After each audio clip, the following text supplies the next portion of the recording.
अर्थशास्त्र भारतीय राजनीति या भारतीय राजनीति शास्त्र या भारत की प्रथम प्रशासन की पुस्तक है जो संस्कृत भाषा में लिखा गया है। इस ग्रंथ को 4वीं सदी ईसा पूर्व में कौटिल्य, जैसे आप देख सकते हैं यहाँ पे कौटिल्य, जो चाणक्य के नाम से भी जाने जाते हैं, और कौटिल्य के बचपन का नाम विष्णु गुप्त था। इन्हीं के द्वारा जो है इस ग्रंथ की रचना की गई थी, जिसे 15 अधिकरण,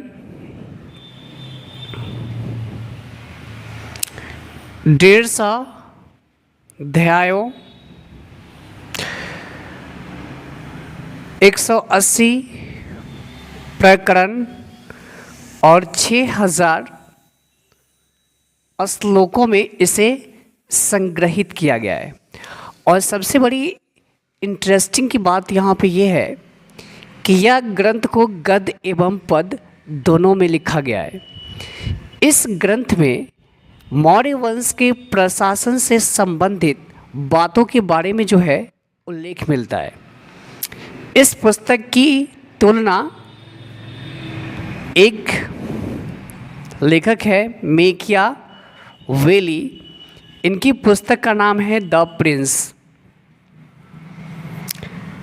इसी के साथ जो है यहाँ पे की जाती है। मतलब ये है, अर्थशास्त्र नामक जो ग्रंथ है इसकी तुलना द प्रिंस के साथ किया जाता है, और इसे आधुनिक काल का अर्थशास्त्र भी कहा जाता है। जैसे आपसे एग्ज़ाम में ये पूछते आधुनिक काल का अर्थशास्त्र किस ग्रंथ को कहा जाता है, तो इसका जवाब जो है यहाँ पे द प्रिंस हो जाएगा।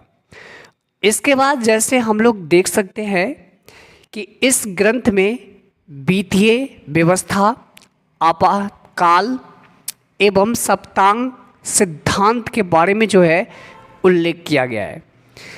अब जैसे यहाँ पे सप्तांग सिद्धांत की बात आती है, तो देखिए इसके अंतर्गत कुछ जो है पॉइंट है जिसको हम लोग यहाँ पे देख सकते हैं। जैसे स्वामी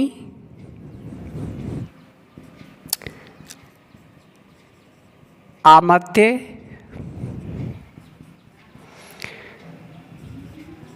जनपद,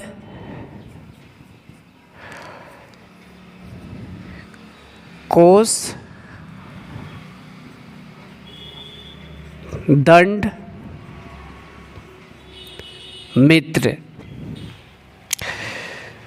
तो इन्हीं सारी जो है पॉइंट्स को, और एक पॉइंट और भी है जिसका नाम है दुर्ग। इन्हीं सभी को मिला करके सप्तांग सिद्धांत कहा गया है।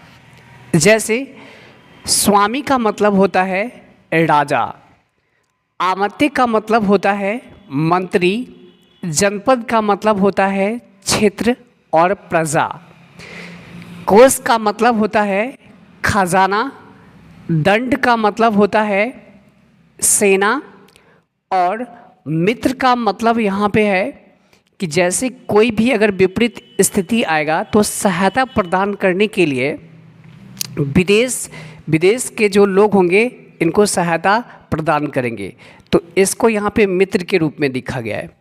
और दुर्ग का मतलब होता है कि घेराबंदी, जिसको दुर्गीकृत भी कहते हैं। जैसे अपनी रक्षा करने के लिए अपने क्षेत्र को चारों तरफ से घेराबंदी कर दिया जाता था, उसी को यहाँ पे दुर्ग कह करके जो है संबोधित किया गया है। तो चलिए यहाँ पे कुछ बातें हैं जो अक्सर आप लोग को कहीं ना कहीं एग्ज़ाम में मिल जाएगा, तो उन पॉइंटों को आप लोग ध्यान में रखिएगा। तो चलिए फिर हम लोग मिलते हैं नेक्स्ट वाली वीडियो के साथ।